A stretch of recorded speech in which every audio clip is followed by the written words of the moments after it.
My name is Liam Wickham, and I am the founder of game-production.com, where we seek to enable games industry professionals to plan better, lead better, and stop the crunch culture through building a community of support, knowledge, and training. So we are trying something a bit different today. This is the first of a series of interviews with recruitment professionals in the games industry. Our goal is to find out what recruiters seek out in potential game producers, from associate to EP and beyond, from product manager to project manager. We also want to know what's changed during coronavirus and how they see recruitment changing moving forwards. So today, we're very, very fortunate indeed to have Simon Hope from Aardwark join us to talk about this. He's been in the industry for years and years, he will tell us, but he's been at Aardwark for about 140 years, and I think was one of the original founders of it, but we'll come to that. But Aardwark, I've got a great deal of time for Aardwark Swift, one of the handful of rock-solid game recruitment companies in the UK. One of the first that I know of to start a game production-specific newsletter with jobs, advice, and relevant news, which I've always found very useful, along with a recent podcast. So recruitment director Simon joins us. He handed over the production recruitment reins to Max, who sadly can't join us because he's looking for a house. Simon's going to wax lyrical about recruitment. Good morning, sir. How are you? I'm good. Thanks, Liam. I'm good. Thanks for having me. I really appreciate it. Well, it's a real honour, mate. And I know we've talked quite a bit in the past, but genuine words about Aardvark. You guys have done a great job, and I really appreciate the support you've given producers and the rest of us. So I've just said a little bit about you and about Aardvark, but you want to talk a little bit about it yourself? Yeah, sure. Yeah, I mean, I wasn't one of the original founders. In 1989, I was still primary school, so I was probably still doing basic maths and vocabulary at that point. So, but yeah, Aardvark have been around since '89. So we were possibly the first specialist games recruitment agency, certainly in the UK. I mean, obviously, we're based in Rotherham, which is just near Sheffield, which obviously you've got the kind of Gremlin Infogrames kind of heritage there, and that's kind of how it started. The original founder, a guy called Stephen Lloyd Davis, he kind of started, I think he was an IT recruiter, and by chance got a call one day from from kind of Gremlin and saw there was a bit of a niche, and hey presto, he was a games recruiter all of a sudden. So, but yeah, so I mean, I've been at Aardvark. We are 3 days off my 14th anniversary, the 26th of June 2006. What a dark day. I mean, that was a great day. What a great day that was. But yeah, I mean, I joined straight from university, so I'm born and bred in Sheffield. Lived here all my life. Went to Hallam. Did law, which is completely, useless when it comes to useful. Yeah. Obviously, every time we get a contract, it always comes to me. So it's useful in some circumstances. But yeah, I mean, I'd done sales and stuff when I was at university and worked for lastminute.com. And by chance, my CV made its way to Monster and made its way into the sites of Ian, who's obviously the MD now, and the rest is history, as they say. So it's been there's a potted history of us and me. So, but it's interesting, isn't it? Because if you'll forgive me, most recruiters are scum. Of course, and I mean that in the nicest way. Yeah. But I've been in IT. I was like an IT contractor for years, and they really are horrible people on the whole.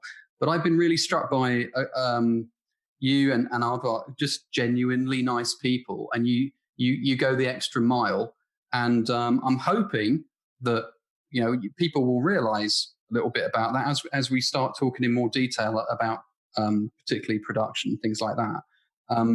But it's I guess for you, it makes a big difference getting to know people and having relationships with them, right? Compared to just trying to place them in. I mean, one of the cliches that I always use, I'm sure my people like Max and the rest of the team get thoroughly bored of hearing, is it's all about the long game, right?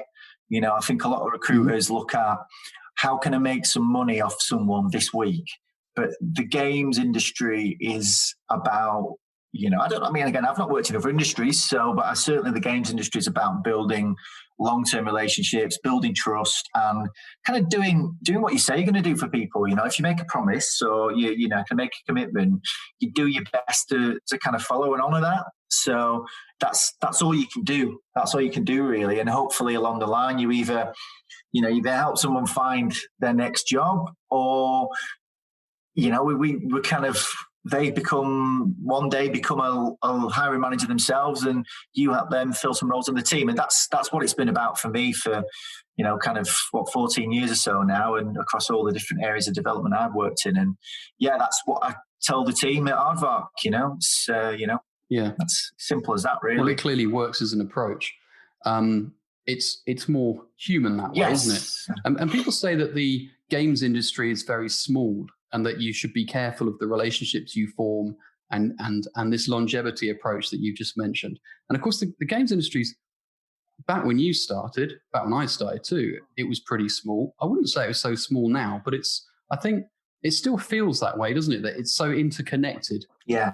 I mean, it's a bit like where I live in Sheffield, is that it's a big city, but it feels like a small place because everyone's so friendly, and people take the time to kind of ask how you are. And I think it's very much like the games industry. It's a global industry these days, and a lot of the the larger developers of old, your kind of EAs and the Shed Studios and your Rages and all that sort of stuff, they spawn smaller studios who have grown as well.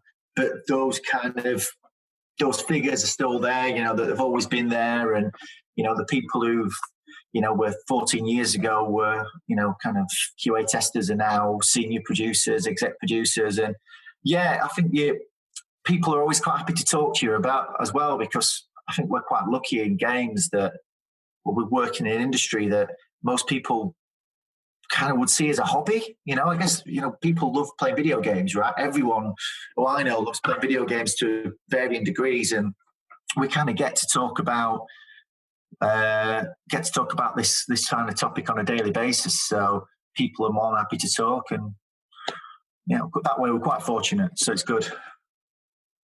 Yeah, I think so. And so, do you mind if we do a bit of deep diving around the place? I know I sent you a list of questions. Yeah, of course. Yeah, no problem. Place, mate, just to keep you on your toes. Yeah. Okay, so what I've been realizing recently, and I probably already knew it at one level, but through doing these podcasts, I've realized that it's very difficult to leap into production out of college, right? It's much more common, it seems, that people will have some games industry experience first and then shift into production. Now, as a recruiter, what's your view of that? What's your perceptions? Yeah, I mean, obviously people, I think when it comes to college students, I think that when it comes to a career in the games industry, they would expect most people to have gone to university from college.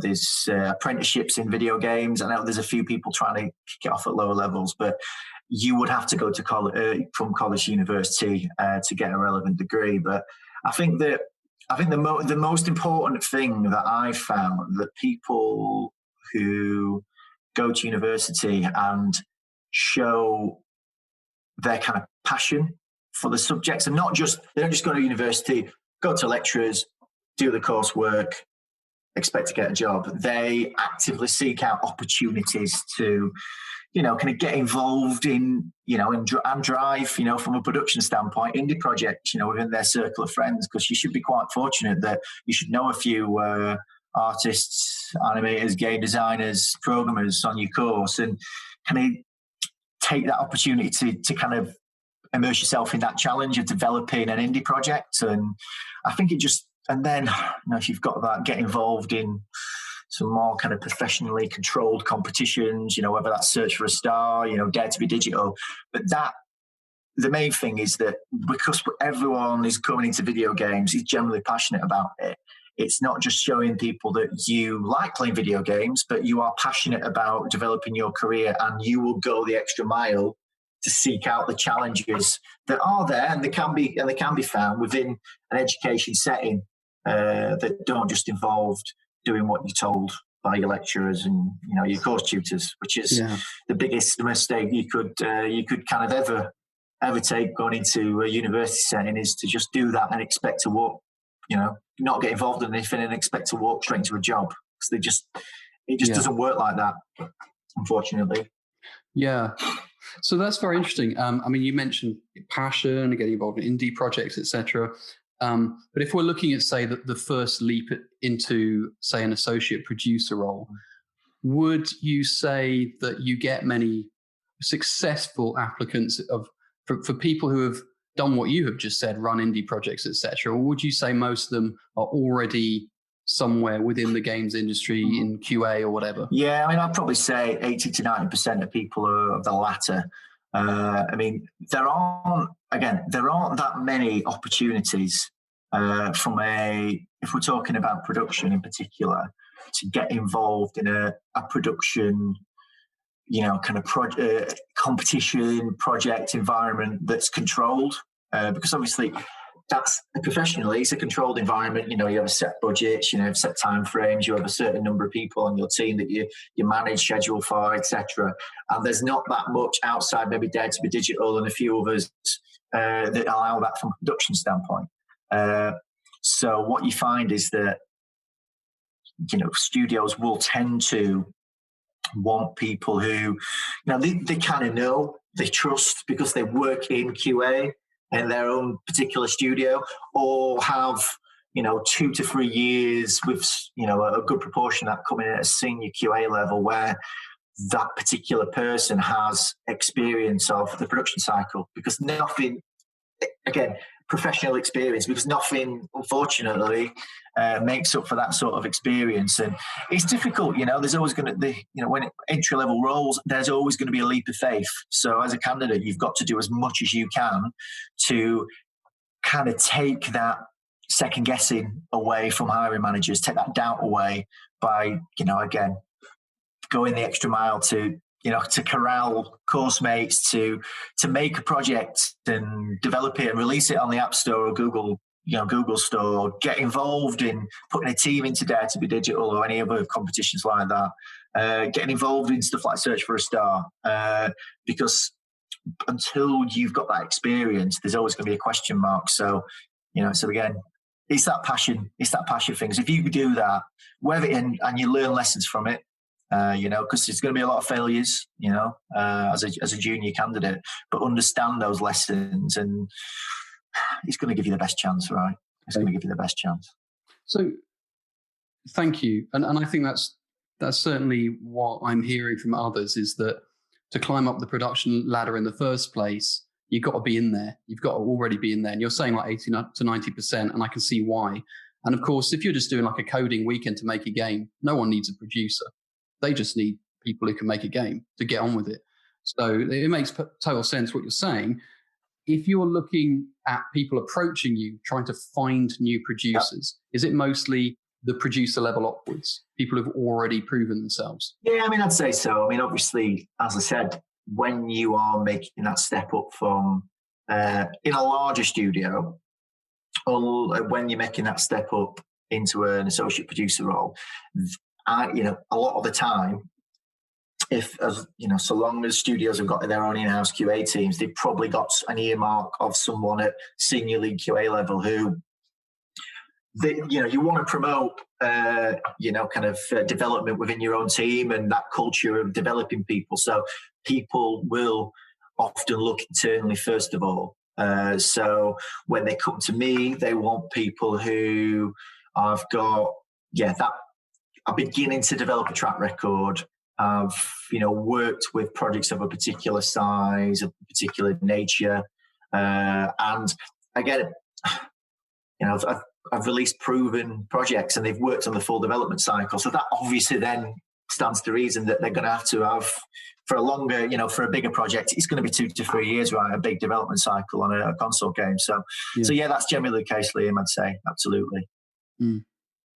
And I'm kind of personally interested, because I can see how the industry is changing, but personally interested in looking at mobile game development versus, if you will, PC console, because there's a lot of difference between them. And I'm wondering, do you see a big difference? Like, do you actually place producers in a purely mobile game team, or would there more likely be product managers or product owners in there? Well, yeah, I mean, that's the split, right? When it comes to mobile in particular, is that it's a bit like, you see, I mean, again, when you're looking at old school console development, your producer used to be almost the kind of the quality holder as well. You know, it wasn't just the project manager, but now that role's firmly with creative directors. Producers are very much kind of project team managers, managing that, looking after the culture internally in that particular kind of unit of what they're looking at, their team or whatever. But in mobile, particularly the vast majority now, free to play, live ops. So you've got two different angles. You've got the delivery and management of the team, but then you've got the monetization, of the project. Because if it isn't monetizing, if it's not making any money, the project gets knocked on the head, right? So yeah, you've got that difference between a project manager, a producer is going to be the project manager. They're going to deliver the project, manage the team, the budgets, all that sort of stuff initially. And then obviously post-launch, there's probably going to be anything from weekly, fortnightly to monthly updates, which then present a different problem altogether, because you've gone from managing on a mobile game. It could be up to 18 months, but probably more like kind of 6 to 9 months development cycle. To then you're doing smaller fortnightly updates, which, mean that you're running kind of 2-week sprints back to back to back to back. So, you kind of tend to focus on that as a producer, whereas your kind of product manager would be what some people would call a product owner. So would they be involved in, working with the design team and the production team to make the often data-driven decisions that, determine the kind of the future course of the product and help it make money and be successful and keep you going for as long as possible, really. So, yeah, I mean, it's a completely different skill set that has been, has come around from the move to kind of free to play. Certainly in the last probably 6 or 7 years, I think before that it didn't really exist. But yeah, it's come from kind of apps development and tech and stuff like that. And yeah, it's now a completely different job title and different discipline, of course. So yeah.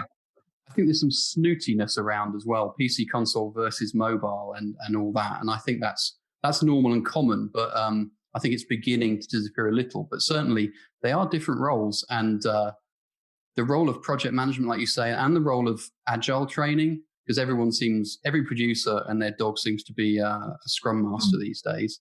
But I think you can see, like you just said, with software development for mobile gaming, it makes perfect sense to have a wholly agile team with product owners, etc. But I challenge most games companies who are doing PC console to find a product owner. They're normally not. They're normally as you said, they're like your creative directors and your lead producers and stuff like that. They play that role. Yeah.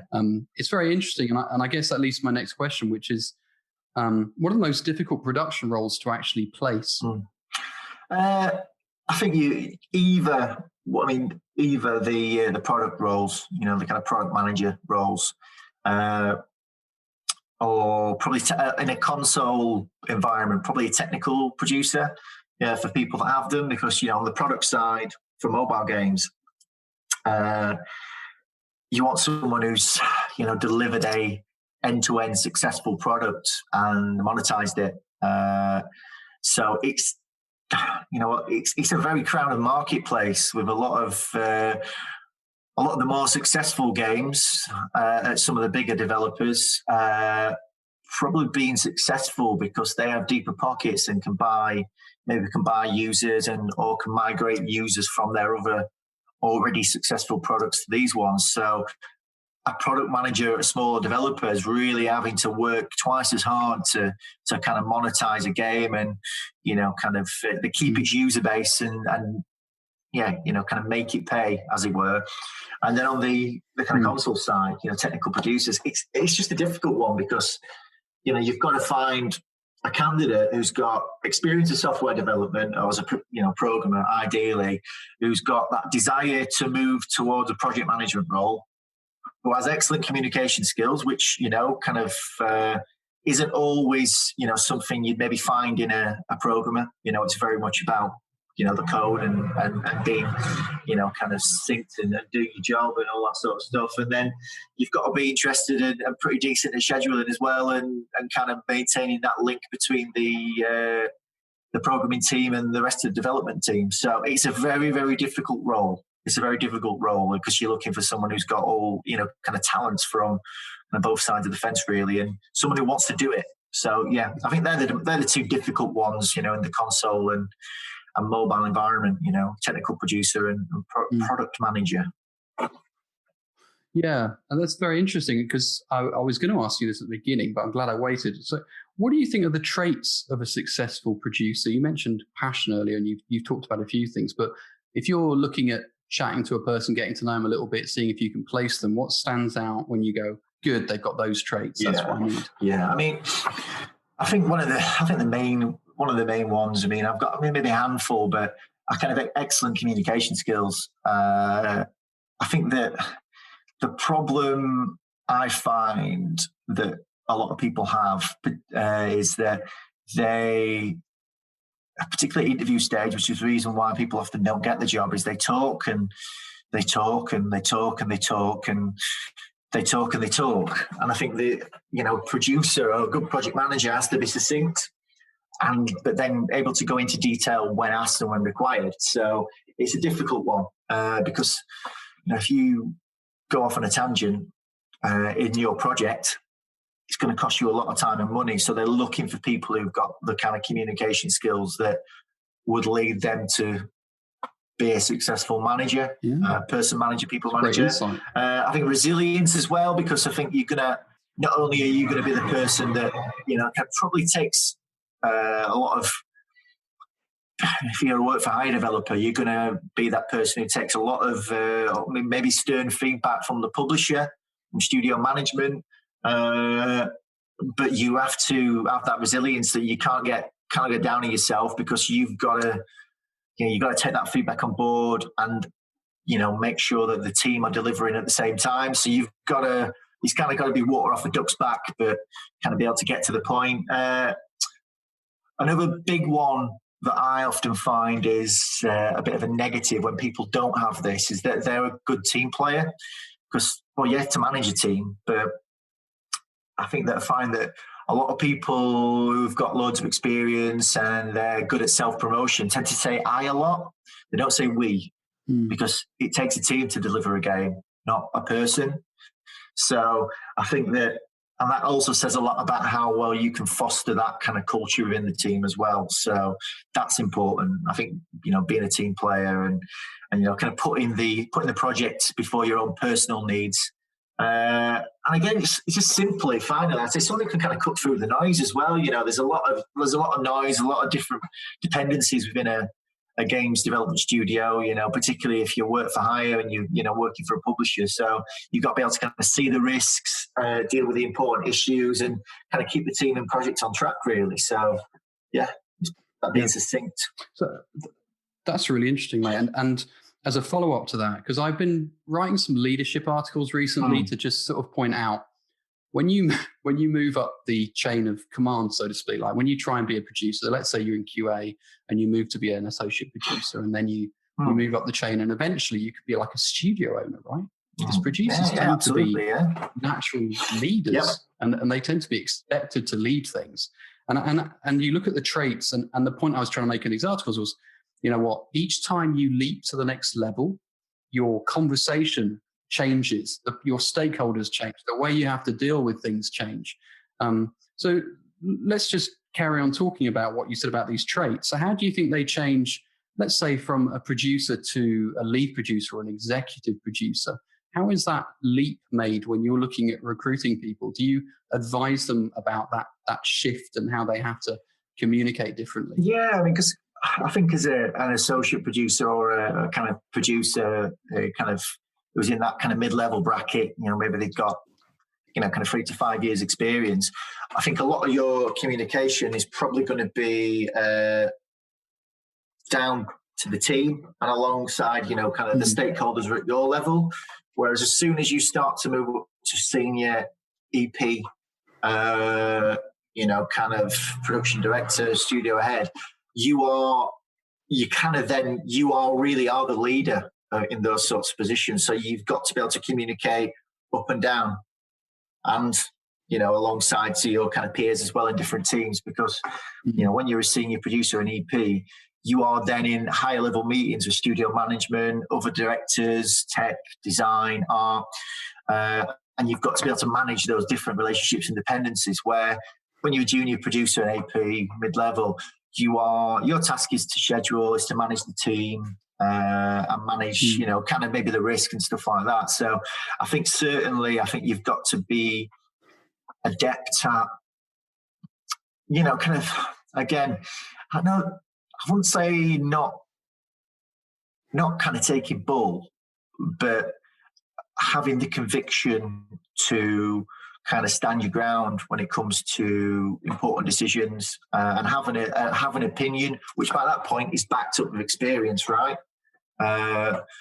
So I think it does change. It does. I guess it's the same in any job, right? Your experience gives you often a more rounded opinion, and if things pop up, you don't have to ask for help, very often, because, but at the same time, knowing when you do need help. So, it's a difficult one, but I guess it's the same for many jobs. Yeah, I think that's true.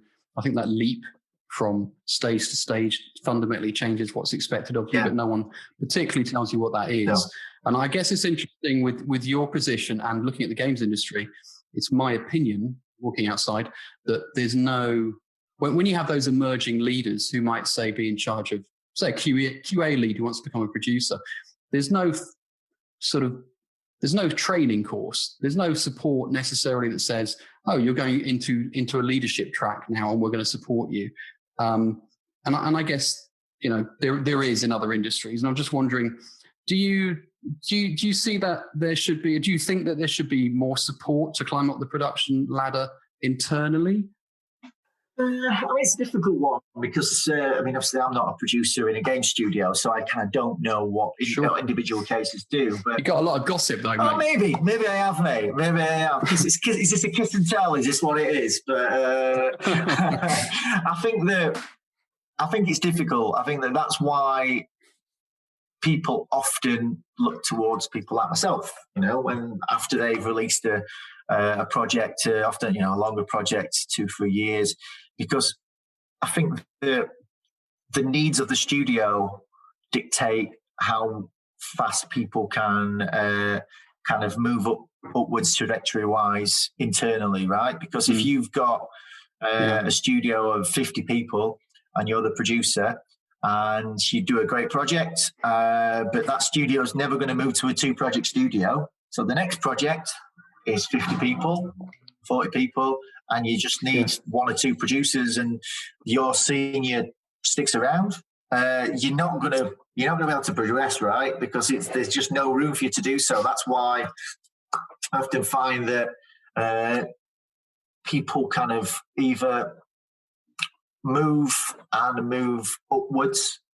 It can be difficult. It can be difficult because, again, I always say that if you've not worked with someone before and you're looking to move from a producer to a senior, we've just spoke about the different kind of dependencies that you have and stuff like that. Mm-hmm.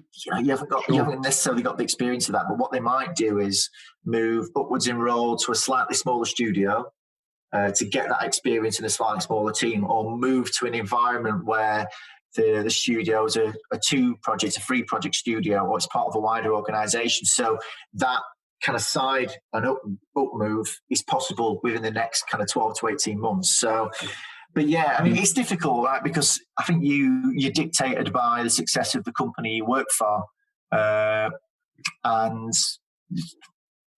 think it's circumstances that can often dictate that. So it would be nice for people to get more leadership development. And at larger organisations, that does happen. But I guess when budgets are tight, and obviously in the post-COVID world, that we might have post-COVID, everyone says post-COVID, but who knows when post-COVID may be, that budgets will, probably get tighter. So, it's still going to remain pretty difficult for studios to invest large amounts of money in leadership development, really. I think they just rely on people gaining the experience and the kind of the support from their peers. Well, thank goodness for game-production.com. Well, exactly. It's a good job we got that. So we talked a little bit about what's going on now, how the industry is shifting, etc. But if we look forwards, and we'll talk about COVID separately, right? But if we look at how the industry is shifting, I read a book a little while back about game production that was written 15 years ago, I think, one of the few. And when you look at that now and you see how things have shifted, it's like you were saying, there's of course there's mobile, but there's also that lots more games now go live and stay live and have DLC and you need that live ops experience, etc. And that knowledge about how to keep producing content. Yeah, even in a console environment, yeah. So if you look at the future and you look at how things are shifting, what advice would you give producers about where to make sure they keep focused and understand what's coming? Yeah, I think one of the things I'd say in terms of post-COVID or whatever is I think you've always got to be prepared to be flexible. Certainly in the more formative years of your career, in that first 5-6 years, when it comes to where you might place yourself in the world, because I think you kind of have to go where the projects are and where the opportunities are, because we've just spoke about that. So I think you've got to be prepared to do that. I think it just it's a pure numbers game. If you look at a game development team, there's more artists, there are more programmers, often more QA, kind of testers than there are producers. So the opportunities are often, they're more, the big ones are more scarce. So you have to be prepared to be flexible and move around. But I think you've always got to, again, keep your eye on, it's going to be interesting, if studios do adopt a more kind of remote focus or a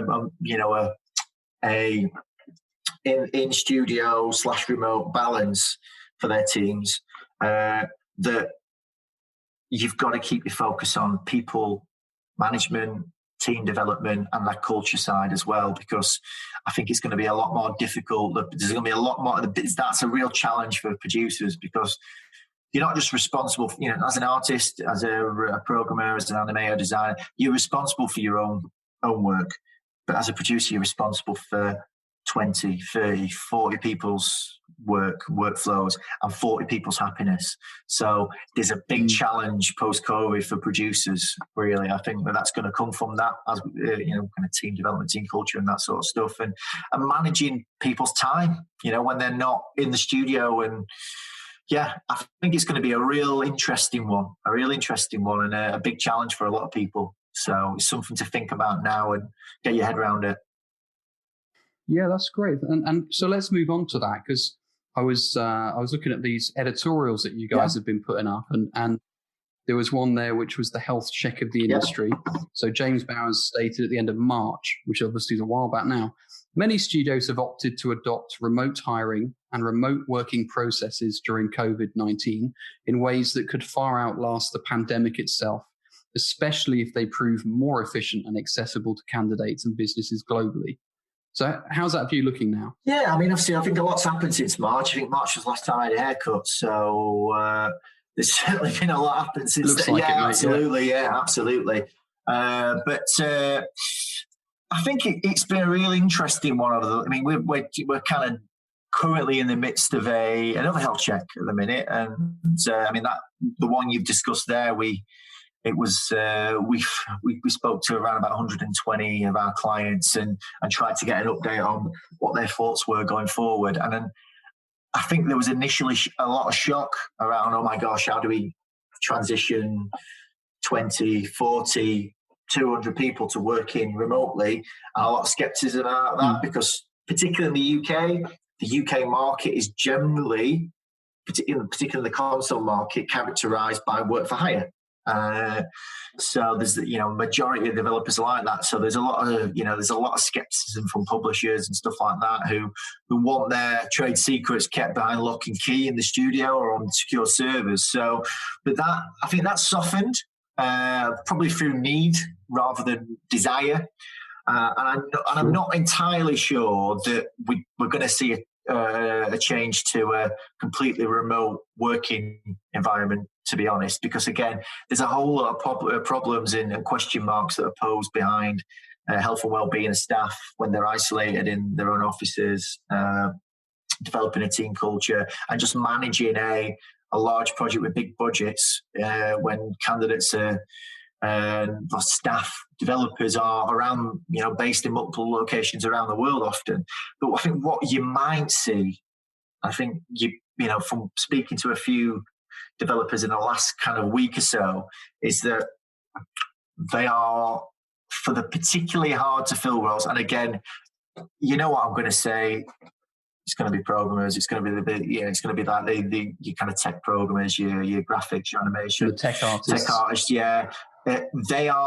Some studios are now saying, right, well, we are prepared for this position to be remote fully, right? So on one hand, you're going to have that. But on the other hand, I think what you might find is an approach that, maybe like someone like a Hutch, for instance, where they do a couple of days for people who want to work from home on set days. Hutch and I do, I think, Tuesday, Thursday, where everyone, if who wants to, works from home on those particular days. But you've got that Monday, Wednesday, Friday touch point that's never too far away, where you know that everyone's going to be in, and you can catch up with people, and you can make sure that kind of the meetings and things that need to happen. So you're never going to lose that kind of feeling of culture and being part of a team, which I think is so important. I think that's what you'll find. I think so. But it's going to be interesting.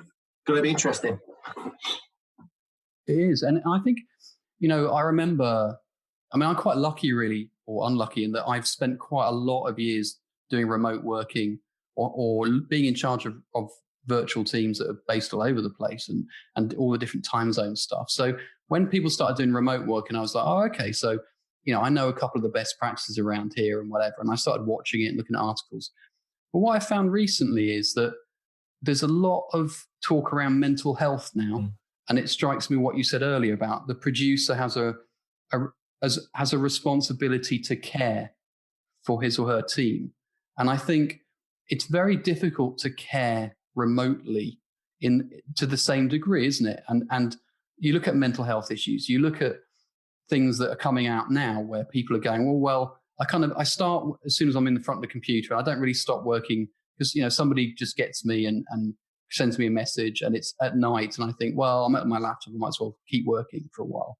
And I think that is quite a dangerous cycle to have to break, isn't it? And if you're a producer, that's something you need to be aware of. Definitely. Because I think if you want to work from home, I think you've got to be prepared to have that environment where you've got a separate space that is workspace. It's a separate room. It's just, not in your kitchen, not as permanently as I'm doing in my front room. This is great temporary for 1 or 2 days, but you need that environment at home where you go into that room, it's work, and then you shut that door, at 6 p.m. or whatever.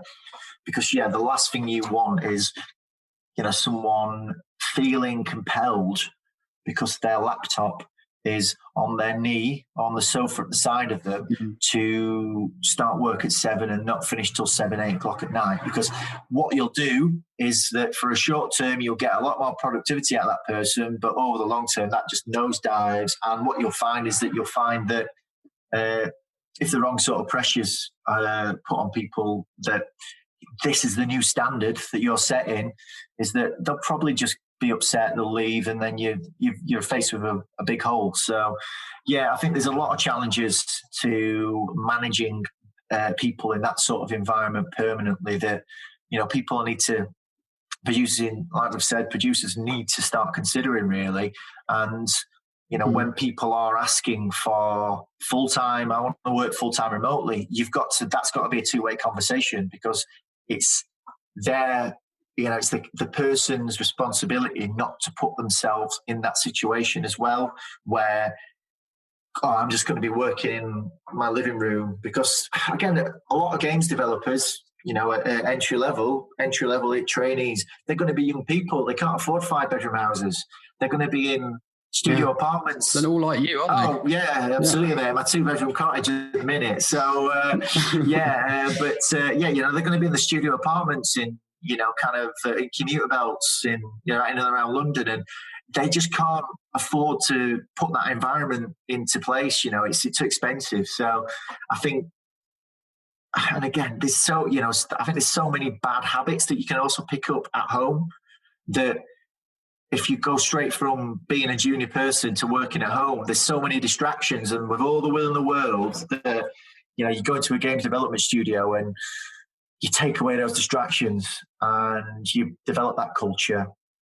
And that is, I think, still going to be the way to go. I think that, giving people more flexibility is fantastic. And I think that's the right thing to do, because people who've proven that they can do it once they've reached a certain threshold of experience, whether that's 12 months, 18 months, 2 years, I think great. A couple of days a week where, they can work, whether that's condensed hours, work through a lunch, that's great. But I think you need to have some face time, in studio with people, and just building those relationships that, again, a lot of these relationships that have been built at junior level in studios have then developed into the next indie studio success at places like Supercell. Sure. They wouldn't have met. They wouldn't have met purely online. So they met in a development studio. So yeah, I think so. I think there's a lot of challenges, mate. Definitely, but yeah. Well, we are social beings. We certainly as are. humans. We certainly are. And it's very difficult to be entirely social when you're only seeing each other over Zoom. So yeah, I think what you said is sort of ringing a lot of bells, especially with some chats I've had with producers recently. I think they would agree with you. The one thing that is interesting that's come out of that conversation, or those conversations though, is some producers are saying there are certain types of personality or types of people doing types of discipline, for example, coders, engineers, who are quite happy to work from home because they can get distracted by Slack channels at work, and they can get distracted by people interrupting them at work, just like some of the artists. They would rather not be interrupted. They just like to get on with it.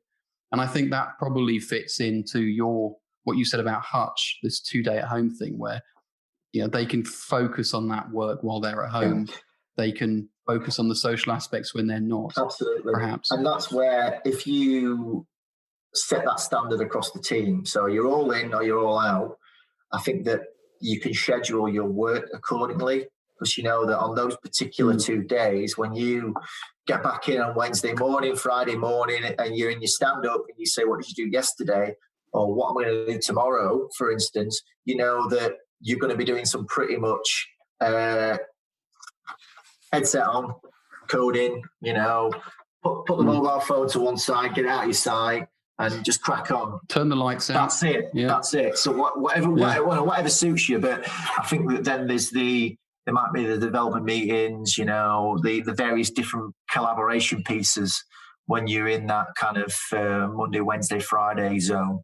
So it works. It works. I mean, but there's got to be consistency, right? I think that's where, here and there, I want to do a day from home because someone's coming to fix my washing machine. I don't think that works quite as well. Whereas that, if you are, that every Monday or every Wednesday or whatever, you're going to be working from home and you schedule your workflow accordingly to do a certain type of task. That's where you can get productivity increases for the long term, I think. So, yeah, I think it's interesting. I think that's a good comment.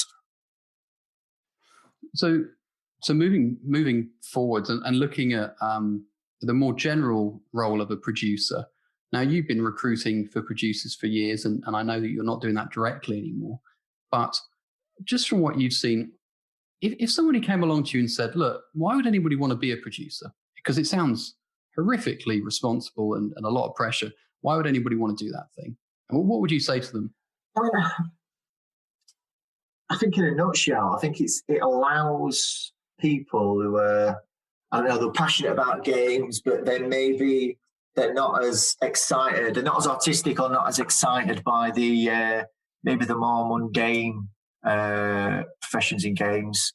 Who it allows you to kind of take a leading role in the next kind of generation of exciting, whether that's mobile or console products, really. So. Yeah, I mean, I think that what you find is that if you are an excellent coder or you are an excellent artist, it's something that's been developed from an early age, and maybe your passion for video games has developed in maybe your teens or in your kind of late teens, and when you got to university, and by that point, you know, you've done your A levels, you've done the kind of basics.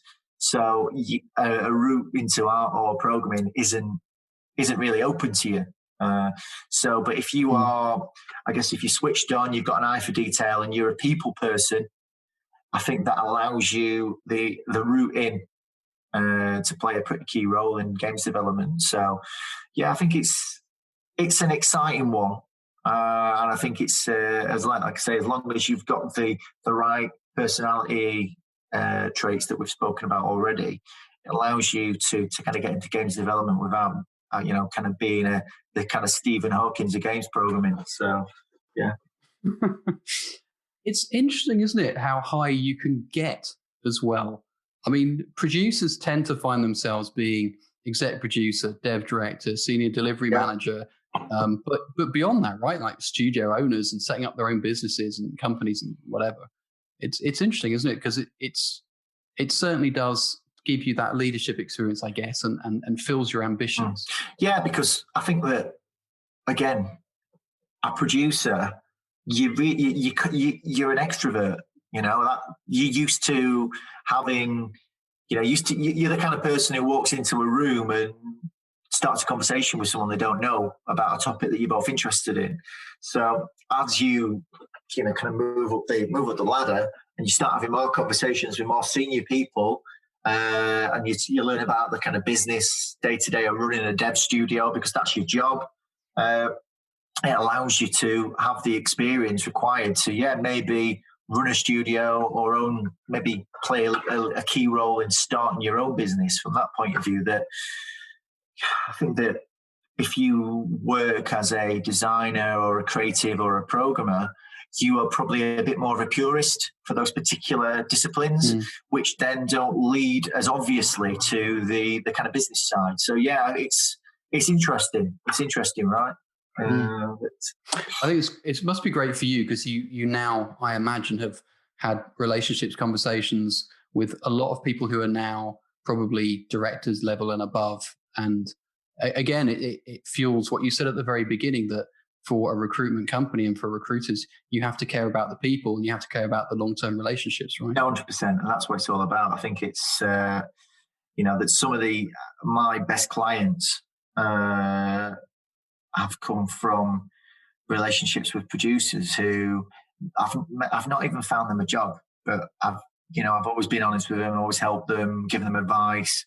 And maybe I've had them offers, but they've had a slightly better offer elsewhere. But I think if you're honest and you are, you kind of follow up and you do what you say you're going to do, I think that builds trust. And I think as a producer, you're a people person. You should be anyway. And, people like themselves, right? And people, so you don't tolerate fools. So, it's great. It's quite fortunate from my point of view. I think I think if you work in production or maybe, kind of sales and marketing, you're certainly in those areas where you are going to be dealing with decision makers eventually who've risen from junior to kind of studio leadership or, kind of brand managers or sales managers, business development directors, all that sort of stuff. So pretty kind of key senior stakeholders within the games development and publishing process. Yeah. And I guess looking at what you're saying, if you're not very good with people, or if you don't really care about people, and if you don't want to go into the detail and always self-improve, don't become a producer. Absolutely not. Because you're going to die. Yeah, absolutely not. Because you won't even, you might be able to fudge the CV, but you won't get past the interview process. So absolutely, you've got it. What do you wish I had asked you? I saw this one on the list and I thought it's a good one. It's a good one. I think we've kind of touched on it a little bit, but I think it probably is a topic that we need to discuss in the next couple of months, or there'll be a lot of discussion in the next couple of months as studios come back to work, because we're probably going to, today we're going to get an update on the social distancing rule. It's going to go down from 2 to 1 meters. And I think it's that exploring how you create a healthy and dynamic team if a lot of your team is based remote. So it's going to be a big challenge, and I think it's a topic that, well, I think come the end of the year, where you'll find that some people are still, because I know that a few clients and studios have said it's going to be 2021 before we're back in the studio. Just as some have come back part time, some are trialing full time, and I think it's going to be an interesting one that needs a bit of,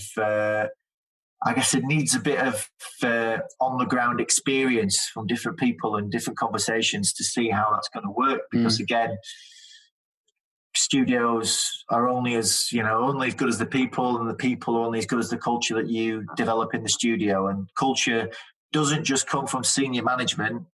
It's the responsibility of the team to create that culture as well. And how would you do that if you're all on the end of a Zoom call and you never meet? So it's going to be an interesting one, that. It's particularly interesting globally because, of course, of the different rules. I mean, for America, for example, it seems like most people are just going straight back into work. And over in Germany as well, I know that there are quite studios who are kind of going, half full and that sort of thing. Whereas in the UK, we're still pretty strict. But I think that's what I've heard as well, about studios saying, oh, it'll probably be like October, November or next year when we open. I personally think it's going to be sooner. Yeah, I think so. We'll see. Legally, I think a lot of companies are going to go, well, we're not going to risk it, basically, until we're absolutely legally in the clear. Yeah. I think the larger studios will probably go, I think it's like schools as well, right? If the 2 meter distancing rule was to stay in effect for the rest of the year, it's completely impossible for the vast majority of development studios to fit people in their studios, which, let's face it, particularly if you're in London and the Southeast, development space is cramped, it's expensive. You don't just have a spare warehouse that you could dump another 200 people in. So it's impossible to get your dev team socially distanced in a safe environment. At a meter, you probably find that a lot of desks, you could probably say, oh, pretty much a meter anyway. So, you could, as long as you did some alternate shift patterns and stuff like that. And again, you phased your kind of, where set teams were in one day and then the others were in another day. You did, you swapped over your 2 day, if you went to a 2 day remote working pattern. I think that you'll find that a lot of people after this announcement will be now more proactively looking at their, kind of phased return plans. Let's just put it that. But yeah, I think if the 2 meters stayed, there's no way that people could come back before next year. Before kind of January. So it's interesting. It's interesting. It's going to spark a lot of conversations. Today's press conference at 5:00, I think, and a lot of question marks. Particularly again for us as well. So it's something that we're looking at Aardvark. So it's going to be an interesting one. So you guys are not looking to come back anytime soon. You're going to look at what happens. I think today. I think based on what happens today, I think that's going to determine what we do. But I think so. I mean, me and the senior management team have been probably working in the office a couple of days a week anyway, because I just prefer it. I'm a people person. I like the team, but I've been around people, having those anecdotal conversations that you can help get that extra couple of % out of someone's day. And I think certainly, again, and your Kanban board. Oh, right? man, we love that. We love that. I love the Kanban board. I love the Monday.com. It's all there. Everything's managed on there these days. But I think that potentially a phased return over the next 3 months. But long term, again, is something that we're potentially looking at as well. There's a lot of meat to be put on the bones, but that kind of split week between remote and in the office, I think, is something that we are more than open to looking at and developing over the next 2 to 3 months. That's interesting. I wonder how much money saved on, say, relocation funds and things like that, how much people are looking at what they could save if they hired in different ways, and if they could then reinvest that into some kind of best practice infrastructure to support remote working better. I think one of the problems is it's difficult to actually spot what that infrastructure might look like, because best practice, it hasn't been trialed like this before, not en masse like this. Yeah, I think a lot of new stuff. And there's all sorts of health and safety things, right? It's like if you're working from home full time, you have to have home insurance that covers that and stuff like that. And short term, I think no one's got that. No one's got that. Obviously, I've got that at the moment, and you've got that. Me course. Too. Of course. But long term, again, people, it's not as simple as just. Take your kid home 5 days a week. If you've got a 2 day a week pattern, you can maybe get away with that. But full time remote, there's then an additional cost that, studios are going to be able to save on relocation, but there's going to be a cost on the candidate side that studios just will say, well, that's part of the gig, right? If you're working from home, it's down to you to. It's probably going to cost you whatever the extras in electric, gas, internet, yada yada. That's part of the deal. So you've got to look after that. But you can come in if you want, because we've got a space for you here. So it's up to you. So there's a lot of factors like that obviously as a business owner I've got to think about. But I think that a lot of people who aren't in that management and leadership situation like yourself or me, that they don't consider that it's not just black and white. So there's a lot of stuff that you need to think about, and health and well-being and all that sort of stuff is, again, of paramount importance to us. So there's a lot of things that need to be considered over the next couple of months, and that's going to be the same for studios as well, right? Before they make a definitive, this is what we're going to do from whether that's September, October, November, January onwards for the foreseeable.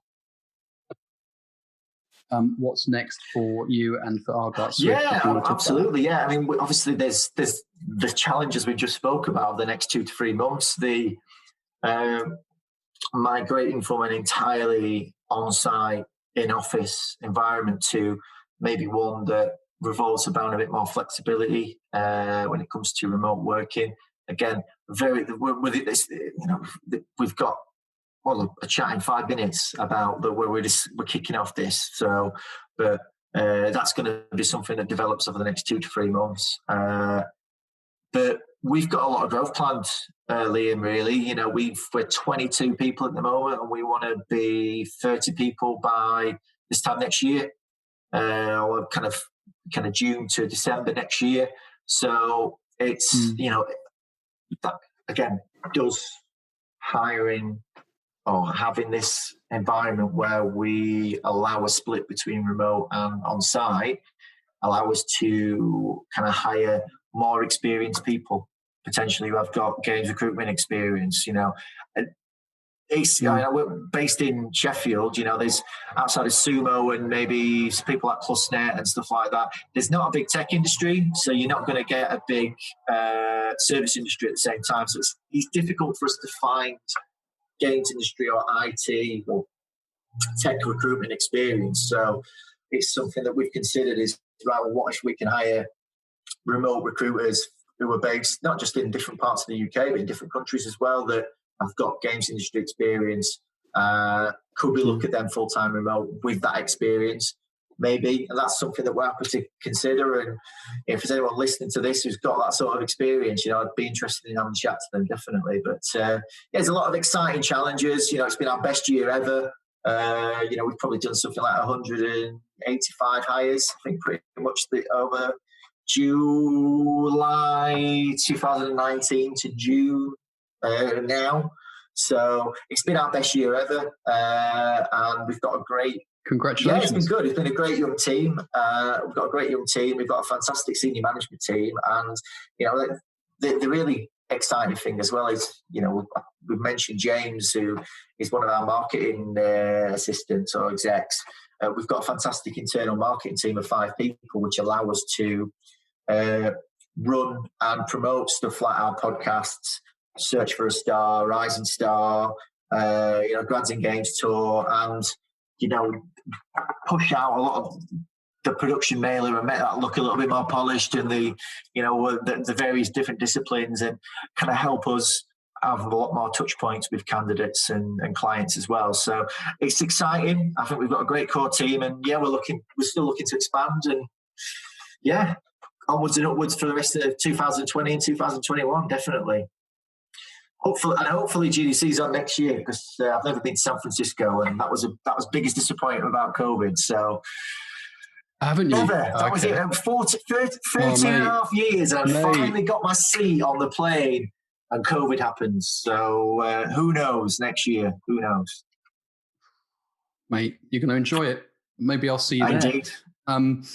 It'd be nice to have a beer at last minute. Definitely. So I better let you go, mate, because you only got 3 minutes. I'm really grateful. Thank you so much. This has been really lovely to talk to you, and you've said a lot of really great stuff, and I'm sure people will find it useful. Thanks for inviting me to be part of the podcast, and I hope it helps people and gives them some valuable advice and makes them think about some of the challenges that are coming up. Thanks for listening. As always, we really appreciate your thoughts and feedback about the show. You can reach out to us by visiting game-production.com's podcast pages and leaving comments under each episode. We have a Facebook group and YouTube channel that you can find linked from the website. If you want to contribute or fancy a chat in the future, we'd love to hear from you.